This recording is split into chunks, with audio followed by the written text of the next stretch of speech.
Hello everyone. आज का हमारा सवाल है the method use to remove temporary hardness of water is.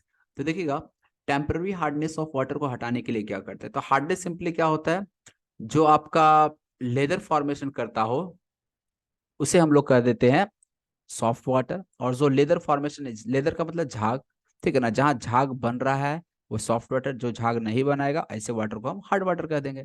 तो टेम्पर हार्डनेस भी आपका दो तरह का होता है, एक होता है टेम्पररी हार्डनेस और एक होता है परमानेंट हार्डनेस। जो टेम्पररी हार्डनेस होता है वो होता है आपका due to the presence of calcium and magnesium salts of bicarbonates.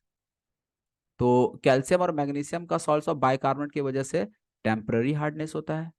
जबकि आपका परमानेंट हार्डनेस जो होता है वो due to the presence of calcium और magnesium ion of chloride and sulphate ion, इसके वजह से आपका परमानेंट हार्डनेस होता है। ठीक है, तो परमानेंट हार्डनेस के लिए क्लोराइड सल्फेट होना है, कैल्शियम मैग्नीशियम दोनों में कॉमन है, ये तो आयन दोनों में से कोई भी होना ही चाहिए। टेम्पररी हार्डनेस में आयन आपको बाइकार्बोनेट होना चाहिए, परमानेंट हार्डनेस के लिए क्लोराइड और सल्फेट आयन होना चाहिए।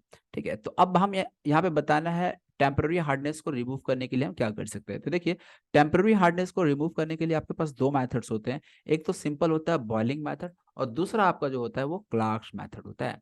क्लार्क्स मेथड में, बॉइलिंग में तो सिंपली आप मैग्नीशियम बाइकार्बोनेट या कैल्शियम बाइकार्बोनेट को हीट कर देते हो, तो ऐसे केस में आपको कैल्शियम कार्बोनेट का प्रेसिपिटेट या मैग्नीशियम हाइड्रोक्साइड का प्रेसिपिटेट बनकर बाहर हो जाता है।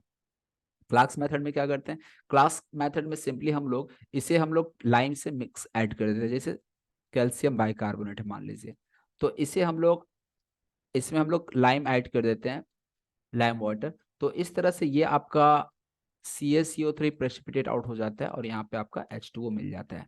ठीक है, तो यहाँ पे जो वाटर मिलेगा वो आपको सॉफ्ट वाटर मिल जाएगा, हार्डनेस हट जाएगा।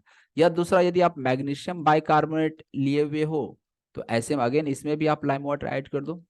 तो ऐसे में क्या हो जाएगा, यहाँ पे आपको मिलेगा मैग्नीशियम हाइड्रोक्साइड का प्रेसिपिटेट मिलता है, साथ में CaCO3 का प्रेसिपिटेट प्लस वाटर मिल जाएगा आपको। तो अगेन यहाँ पे हम लोग जो हार्डनेस था, टेम्पररी हार्डनेस, उसको सिंपली लाइम ऐड करके हमने रिमूव कर लिया। तो ये आपका टेम्पररी हार्डनेस कहलाता है।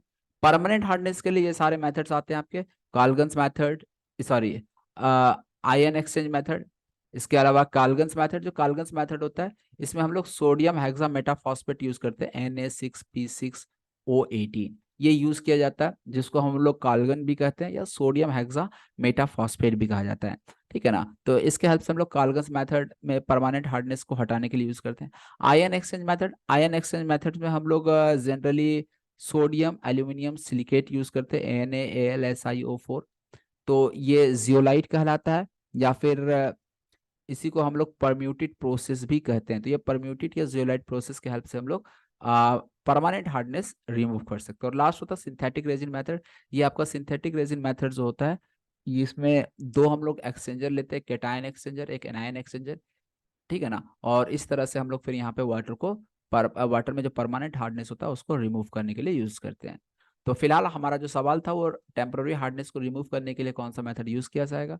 तो इसके लिए आपका जो आंसर हो जाएगा, करेक्ट आंसर, वो है क्लार्क्स मेथड। ठीक है, क्लार्क्स मेथड में क्या करते हैं मैंने डिटेल में भी समझा दिया है। Hope you understand this question. Thank you for watching video.